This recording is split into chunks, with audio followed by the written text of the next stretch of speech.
Hello to all. आज अपन देखेंगे lecture number 8 के बारे में, जिसमें अपन validity of the epidemiological studies के वैलिडिटी के बारे में अपन पढ़ेंगे। अब इसमें एपिडेमियोलॉजिकल स्टडीज करते हैं, उसके ऑब्जेक्टिव क्या क्या हो सकते हैं। एक्सटर्नल वैलिडिटी, एक इंटरनल वैलिडिटी। कि अपन कोई भी स्टडी करते हैं उसके चार फैक्टर हो सकते हैं, एक एक्सटर्नल वैलिडिटी, एक इंटरनल वैलिडिटी, एक प्रिसीजन और एक एक्यूरेसी। यदि चारों मतलब अपन यदि स्टडी में बायस या एरर कम करते हैं तो स्टडी के ये चारों फैक्टर अच्छे होते हैं, तो वो स्टडी का जो आउटपुट होता है वो एकदम परफेक्ट होता है। अब अपन सबसे पहले बात करें एक्सटर्नल वैलिडिटी क्या है, कि अपन को जो भी एस्टिमेट किया है, जो भी सैंपल साइज अपन ने इंक्लूड किया है, वो इतनी सफिशिएंट होनी चाहिए कि अपन जो भी हमें रिजल्ट आ रहा है स्टडी से उसको अपन जनरलाइज कर सके पॉपुलेशन को, टारगेट पॉपुलेशन में। उसको अपन बोलते हैं एक्सटर्नल वैलिडिटी। इंटरनल वैलिडिटी क्या होती है, अपना जो भी रिजल्ट है वो एक्यूरेट होना चाहिए, जो भी हमें रिजल्ट एस्टिमेट किया एक्यूरेट होना चाहिए। Between the exposure outcome relationship, exposure outcome के रिलेशनशिप के बीच में जो भी अपना रिजल्ट आया है वो बिल्कुल एक्यूरेट होना चाहिए। जैसे टू ऑब्टेन है accurate estimation of disease frequency and effect of exposure on health outcome study population.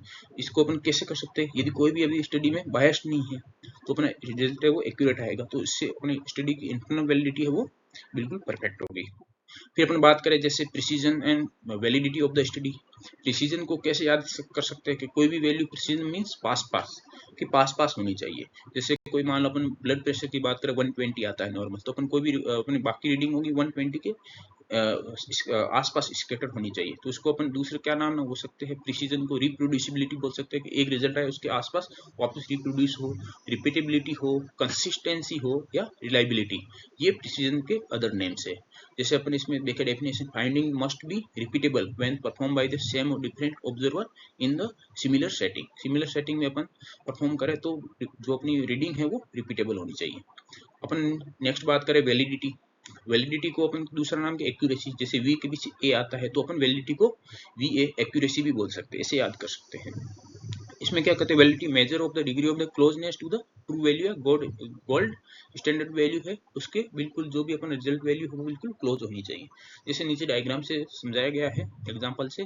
जैसे अपन इसमें बात करें, बिल्कुल सर्कल के बीच में वैल्यू आ रही है और सब आसपास है, कि जो वैल्यू है वो close to the true value के बिल्कुल क्लोज है तो वैलिड है, और आसपास है सब वैल्यू तो प्रिसाइज है। नेक्स्ट अपन बात करें सेकंड में, तो के वैल्यू है वो सब आसपास आ रही है बट ट्रू वैल्यू से क्लोज नहीं है तो प्रिसाइज है, क्योंकि पास पास है, बट ट्रू वैल्यू से शिफ्टेड है तो नॉट वैलिड होगी। थर्ड एग्जांपल पे अपन बात करें, जैसे थर्ड एग्जांपल की अपन बात करें, थर्ड एग्जांपल में क्या है कि जो वैल्यू है वो ट्रू वैल्यू के बिल्कुल क्लोज है तो वैलिड है, मतलब सब वैल्यू आसपास नहीं स्केटर्ड है तो नॉट प्रिसाइज है। फोर्थ एग्जांपल की अपन बात करें तो उसमें ट्रू वैल्यू से जो वैल्यू है ट्रू वैल्यू से शिफ्टेड है तो नॉट वैलिड है, और जो पांच की पांच रीडिंग है वो आसपास नहीं है, एक दूसरे से ज्यादा स्केटर्ड है तो नॉट प्रिसाइज है। फिर अपन बात करें एरर इन द स्टडीज।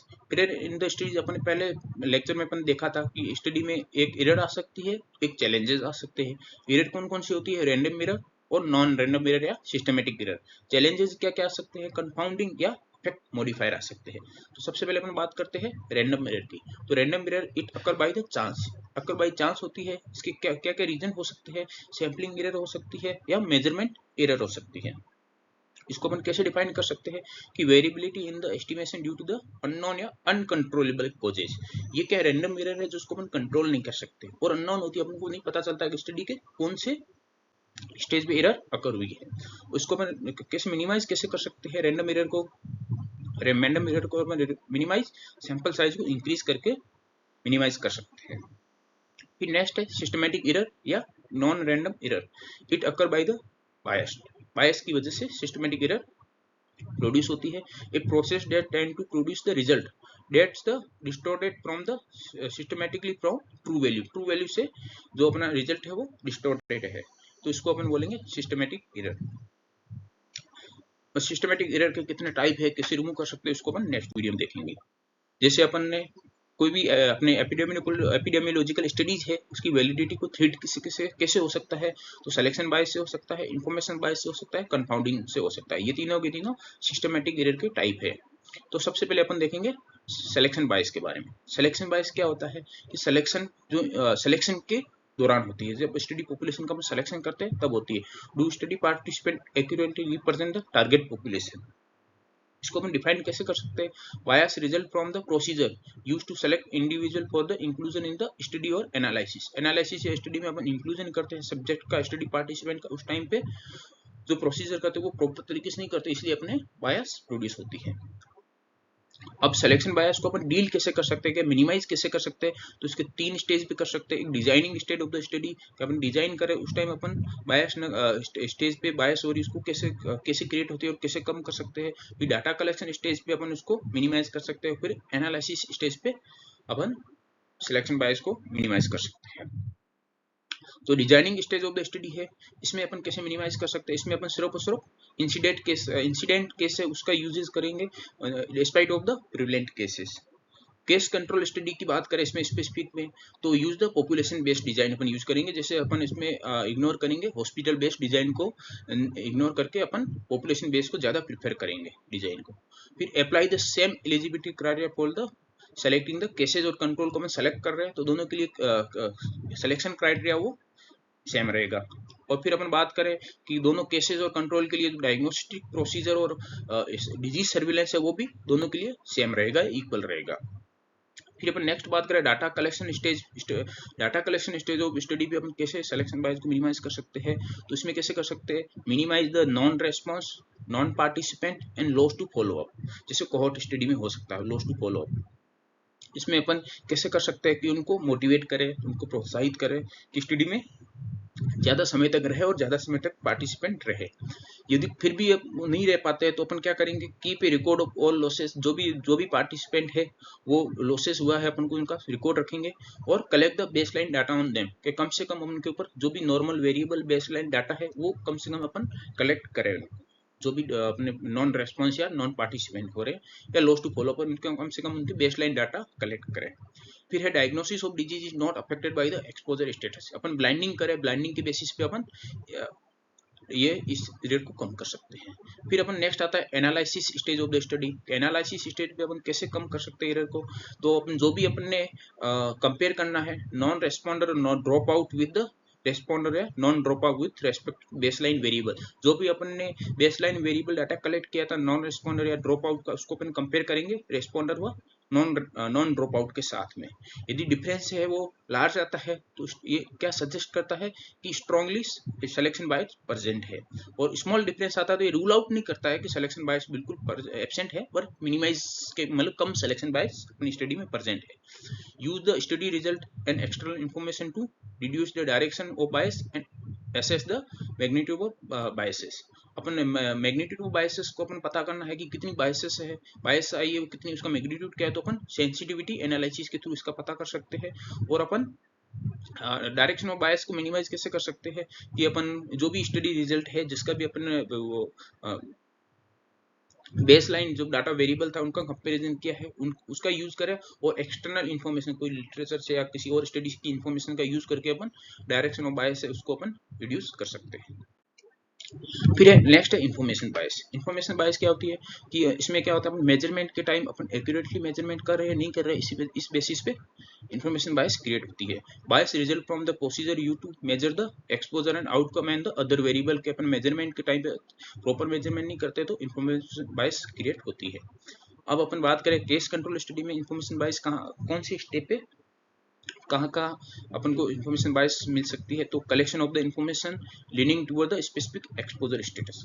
अपन क्या करते हैं इसमें इन्फॉर्मेशन है एक्सपोजर है उसके ऊपर ज्यादा इन्फॉर्मेशन कलेक्ट करते हैं कंट्रोल से, तो उस बेसिस पे बायस आ सकती है। रिकॉल बायस आ सकती है। रिकॉल बायस में जो केसेस है उनको ज्यादा पता रहता है कि वो किस फैक्टर से एक्सपोज हुए थे, और कंट्रोल है उनको डिजीज नहीं हुआ तो उनको पता नहीं रहता है या उनको रिकॉल नहीं कर पाते कि वो किस फैक्टर से एक्सपोज हुए थे। Better exposure data available on the cases compare to control का। जैसे कंट्रोल क्या है, रिकॉल बायस कंट्रोल में होने का ज्यादा चांसेस, कंट्रोल को ये नहीं याद रहता, पता नहीं रहता कि वो किस फैक्टर से एक्सपोज हुए थे, तो ये क्या होता है better exposure data available on cases. फिर कोहॉर्ट स्टडी की बात करें, कोहॉर्ट स्टडी में इन्फॉर्मेशन बायस कहाँ हो सकती है? तो collection of the information leading toward the specific outcome status. कि अपन आउटकम पहले से पता है तो आउटकम स्पेसिफिक हो जाते हैं, उसकी रिगार्डिंग अपन इन्फॉर्मेशन कलेक्ट कर सकते हैं, उसके उस बेसिस पे अपन को गलत इन्फॉर्मेशन मिलती है, उस बेसिस पे अपन बायस हो सकती है। फिर better outcome data available on the exposed compare to unexposed. अपन एक्सपोज जो और नॉन एक्सपोज दो ग्रुप बताते हैं, उनका कंपेयर करते हैं तो एक्सपोज के ऊपर में ज्यादा डाटा और प्रिसाइजली डाटा कलेक्ट करते हैं कंपेयर टू अनएक्सपोर्ट, तो उस वजह से भी इंफॉर्मेशन बायस आ सकती है।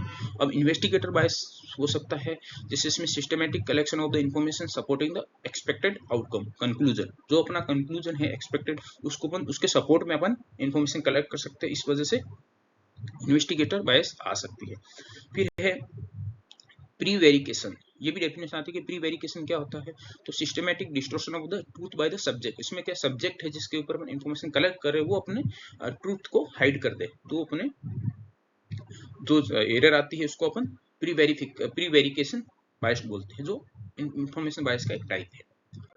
फिर अपन नेक्स्ट बात करें dealing with the information bias. Information bias को अपन कैसे मिनिमाइज कर सकते हैं, तो उसमें सबसे पहले 2 DD है, फिर RT है, फिर वापस 2 DD है, फिर R है। मतलब पहले अपन फर्स्ट मतलब वर्ड के मतलब शब्द के अपने पहले पार्ट को देखें, तो इसमें क्या है, सबसे पहला पॉइंट क्या है कि डिफाइन द वेरिएबल। अपन को वेरिएबल को प्रॉपर्ली डिफाइन करना है। फिर अपन ने प्रोटोकॉल बनाना है जिसमें अपन डिटेल मेजरमेंट के बारे में अपन को प्रॉपर प्रोटोकॉल बनाना है। फिर अपन क्या करेंगे, जैसे फिर अपन जो भी repeated the measurement on the key variable, जो भी की वेरिएबल है उसके ऊपर अपन मेजरमेंट को रिपीट करेंगे। जैसे अपन हाइपरटेंशन की बात करें तो हाइपरटेंशन क्या फ्लक्चुएट होता है, उसमें 2 से 3 रीडिंग अपन को लेनी पड़ती है, तो मेजरमेंट को रिपीट करना पड़ता है की वेरिएबल पे। फिर अपन बात करें जो भी मेजरमेंट ले रहे हैं, जो भी ट्रेनिंग स्टाफ है, जो भी अपने मेजर कर रहे हैं स्टाफ, उसको ट्रेनिंग प्रॉपर होनी चाहिए, सर्टिफिकेट होना चाहिए और रीसर्टिफिकेट भी उनके पास होना चाहिए। उसके बाद जो भी अपना डाटा है उसको डाटा ऑडिट्स करेंगे ऑफ इंटरव्यूअर या ऑफ डाटा सेंटर का। फिर अपन जो डाटा है डाटा क्लीनिंग करेंगे वह विजुअल या कंप्यूटर के थ्रू। फिर लास्ट में अपन rerunning the all analysis prior to publication, publication से पहले जो भी अपना एनालिसिस है उसको रीरनिंग करें। इस बेसिस पे अपन इंफॉर्मेशन बायस को मिनिमाइज कर सकते हैं। फिर आता है कंफाउंडर। जैसे अपने कंफाउंडर के बारे में पता था, कंफाउंडर क्या होता है कि वो फैक्टर जो इफेक्ट जो एक्सपोजर और आउटकम दोनों को अफेक्ट करे, जो एक्सपोजर और आउटकम दोनों को अफेक्ट करे। इसका एग्जांपल भी अपन नेक्स्ट स्लाइड में देखेंगे। कंफाउंडिंग क्या हो सकता है, the apparent effect of the exposure of interest is distorted because the effect of the extraneous factor is mistaken for or mixed with the actual exposure effect. अब confound की वजह से क्या क्या अपनी स्टडीज पे इफेक्ट आ सकते हैं कि may simulate a association that doesn't exist, कि जो भी एसोसिएशन एग्जिस्ट नहीं करता उस कंफाउंडर की वजह से एसोसिएशन आ सकता है, या फिर जो एसोसिएशन एग्जिस्ट करता है वो हाइड हो सकता है। और मे change the direction of the effect, के इफेक्ट है उसकी डायरेक्शन को पॉजिटिव या नेगेटिव वे में चेंज कर सकता है कंफाउंडर। में इंक्रीज या decrease the strength of the association, के स्टडी का जो स्ट्रेंथ ऑफ एसोसिएशन है उसको डिक्रीज या इंक्रीज कर सकता है कंफाउंडर। जैसे अपन कंफाउंडर क्या होता है कि वो फैक्टर जो एक्सपोजर और आउटकम दोनों को अफेक्ट करे। जैसे अपन बात करें कॉफी पीने से, कॉफी एक्सपोजर है, उसके पीने से कार्डियोवैस्कुलर डिजीज होता है वो आउटकम है। अब इसमें कंफाउंडर कौन हो सकता है, स्मोकिंग हो सकता है। स्मोकिंग जो कॉफी पीता है वो इंसान स्मोकिंग ज्यादा करेगा, तो इसी वजह से आउटकम के ऊपर इफेक्ट आएगा। और कंफाउंडर डायरेक्टली भी कार्डियोवैस्कुलर डिजीज, जैसे अपन आउटकम कार्डियो सीवीडी लिया है तो कंफाउंडर की वजह से स्मोकिंग की वजह से डायरेक्ट सीवीडी हो सकता है।